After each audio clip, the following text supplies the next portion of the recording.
Hey, do you have any advice for the gauntlet? I'm going through mine right now, and my reality is, I'm pretty sure it's probably breaking down, right? So you have to remember, this is called Tau Land. Out of the ether, called he its substance, molded and formed by the power of Yota Land, into the forms he built with his mind. Yota, right?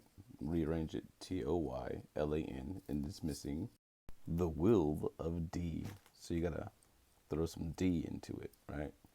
It feels very uncomfortable when the mind is gone and reality is broken down to think that you're a toy inside of a land somewhere and everything you've done doesn't matter. So, AEIOU, move your vowels around inside your mind and see it rearrange itself.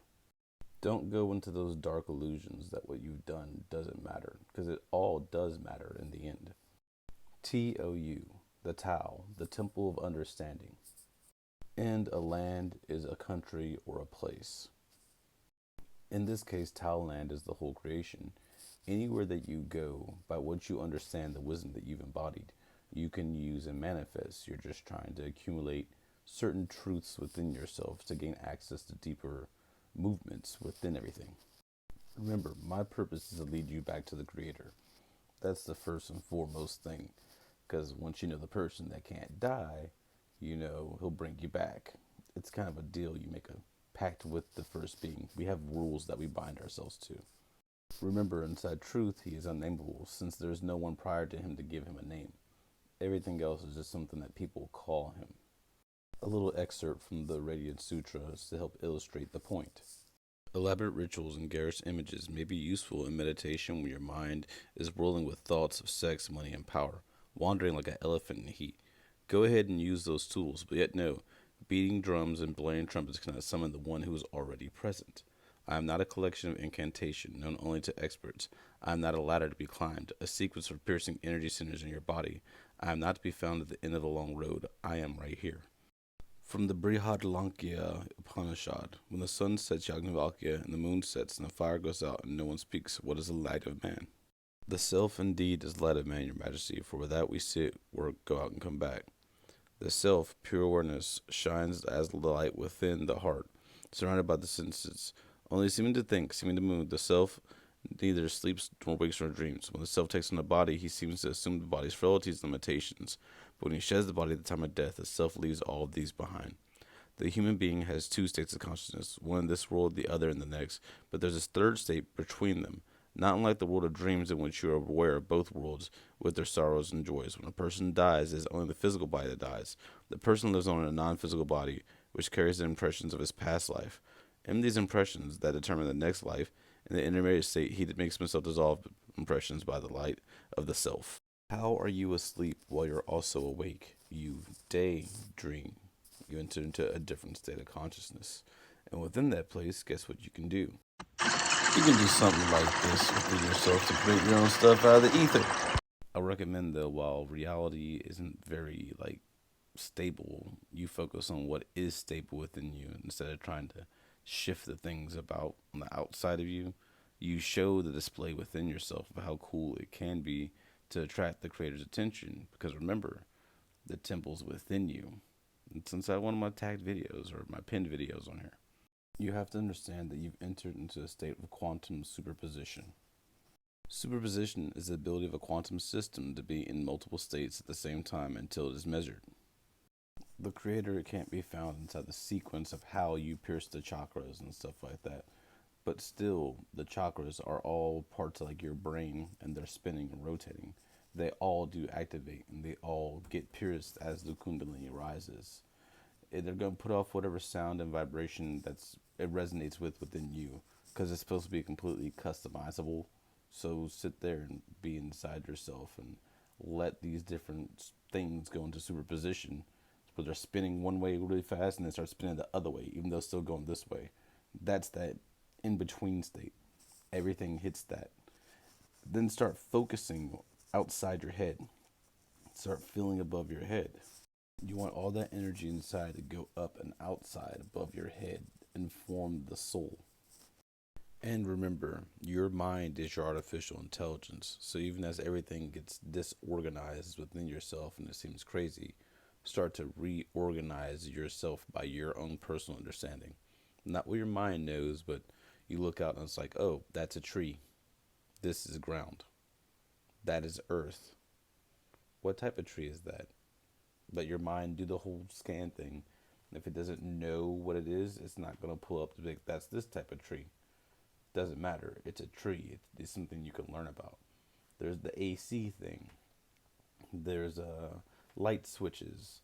All the things you know, rebuild and stabilize yourself from within yourself.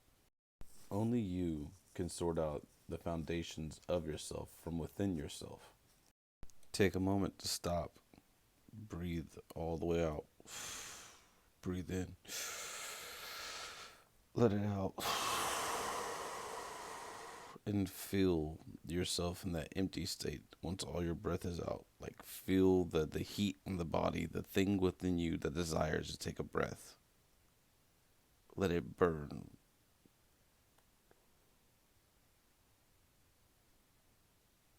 Let it become unbearable. Let it become unbearable. As you're doing all this, you might start to hear little pops inside your head. Remember, pineal is shaped like a pine cone. The pineal gland is. Pineal, Penielpuel, right? 3 words, 6 letters, 666. Disney's been popping up on my feed lately, and Disney is the land of dreams. DIY. 666 and DIY. You have to do it yourself. You have to break the mark of the beast. You are your sacrifice.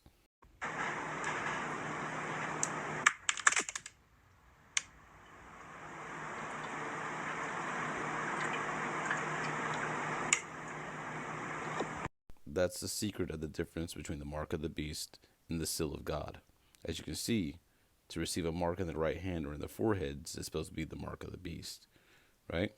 And in Revelation 9:4, it's commanded that they should not hurt the grass of the earth, neither any green thing, neither any tree, but only those men which have not the seal of God in their foreheads. The mark of the beast is an egg that's waiting to hatch. The seal of God is the egg that's already hatched.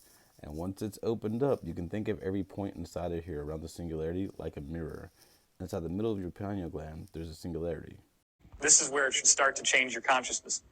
The interior of the pineal gland, all along the inside, has rods and cones just like the retina on your eye.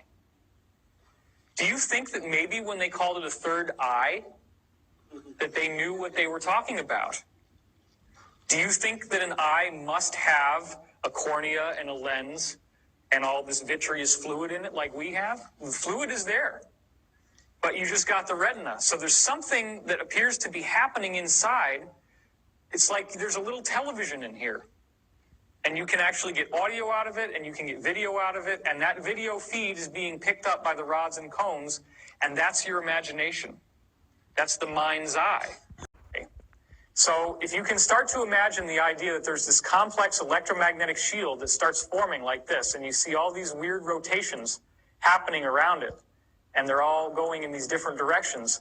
What that actually, and it becomes so fast, it's like, if you move it fast enough, which I'm not really capable of doing, it would just start to be all red. You get a perfectly formulated shield around the gland. When you do that, you have now shielded off all of the electromagnetic, gravitational, and otherwise, well, not gravitational, but all the electromagnetic, the radio waves, all the energy that gives us a reference in space-time. That opens up the door to time-space, just like when you shoot that little carbon-60 molecule, a little buckyball, at the slit, and it pops inside out, and it turns into a wave as it goes through. Well, there are little molecules inside this water called microclusters, and those molecules can flip over, and that's the gateway that allows you to see into time-space. You're trying to pull everything back into that central point and flip inside out so that you can make that electromagnetic thing move around inside that I'm always talking about. Make your mind to go as fast as you can while you sit down and be absolutely still. Remember in Sanskrit, Isa means to be full of sap and vigor. Inside Futhark, Isas means to have the cessation of movement. You are the awareness, and you're moving around within yourself. Bounce it off the mirrors that are within your gland. And you have to go fast, so fast that everything starts to go to where it's still, and you open the door to immenity within yourself, and then you fall inside.